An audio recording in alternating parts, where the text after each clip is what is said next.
I love the fact that Kodak Black decided to visit his old neighborhood to be, a ghetto Santa of sorts, to help out the hood, the people that may be less fortunate in this time of year, and also with this whole panini that's going on. But I really believe that sometimes we have to know when our season in a certain place is up. So basically, Kodak Black, aka Bill Capri, Bill, violated a cease and desist letter when he went back to his old neighborhood to pay off credit card debts for 5 families. Like, again, commendable. I love that. That's good that he wants to give back, because most people make a success out of themselves and sometimes forget where they came from.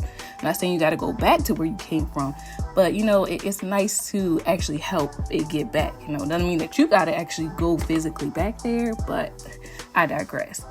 So he was in his own neighborhood to help pay off credit card debts for 5 families in Florida, according to Distractify.com. However, for me, I just wish that he would have sent, maybe one of his homies or another relative that he trusted to do this deed, or maybe work with maybe work something out with the families and do a virtual payoff system of sorts. Like, okay, some cash app, all right, send me your bill information. I'll do it from my computer, from my home kind of thing. So you wouldn't actually have to physically be there. So, I get it. I just feel as though I get why he did it, but at the same time, I feel like what good is there going to be if Kodak is in jail for violating the law just to get back? Like, how can he effectively give, or how can he do work if he's behind bars to support the family, or keep money in his pockets if he's behind bars, So I just feel like, dang, I wish Kodak could have threw the money somehow, dropped it in I don't know. I just wish that he hadn't went there, because, it makes me think about the whole young Dolph situation.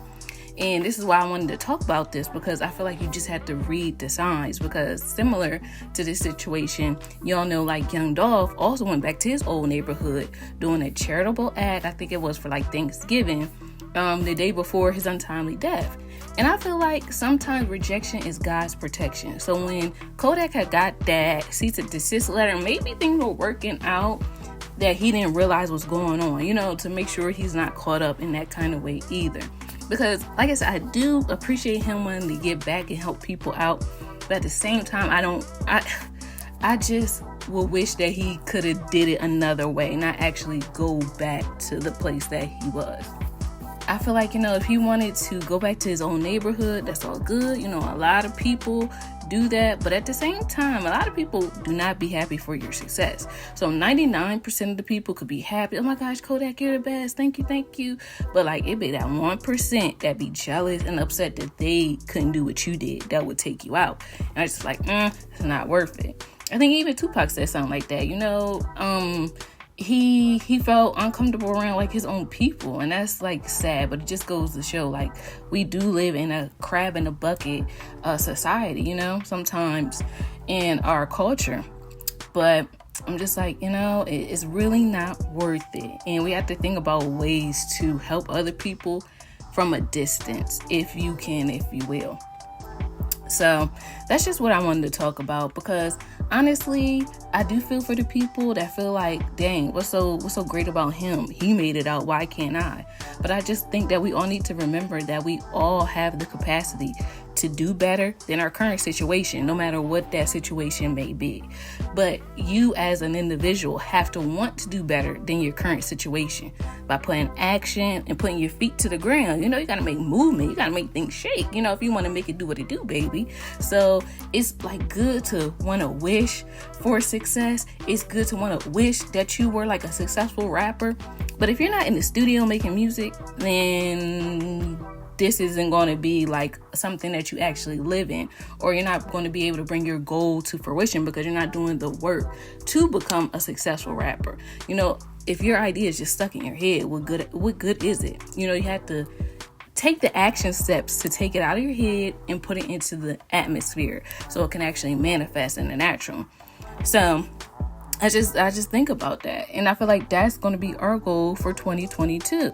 We are doing less wishing and hoping and more doing so that we can become what we wish and hope to be. So if you want to be successful and you're not disciplining yourself or doing what like successful people do to get their success, then you're just going to stay in the same position. And again, this is our year to put things in motion, to make things shape. Tomorrow's not promised, though.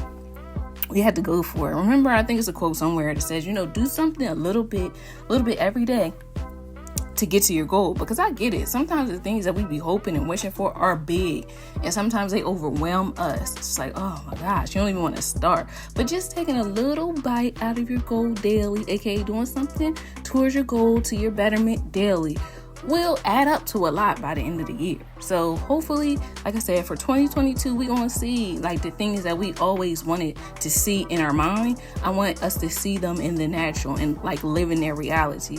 It's time out for keeping it all stuck inside of your heart or in your mind. No, we want to do what we need to do to figure out to do it. Whether that's Google University, YouTube University, whatever you want to do, is books, videos, courses to do it. It's no excuse. But that's just my 2 cents. Let me know what you guys think. Thank you again for checking out my channel, and we will talk again soon. Bye. Synquette, man, the girl was heaven sent. Synquette, man, the girl was heaven sent.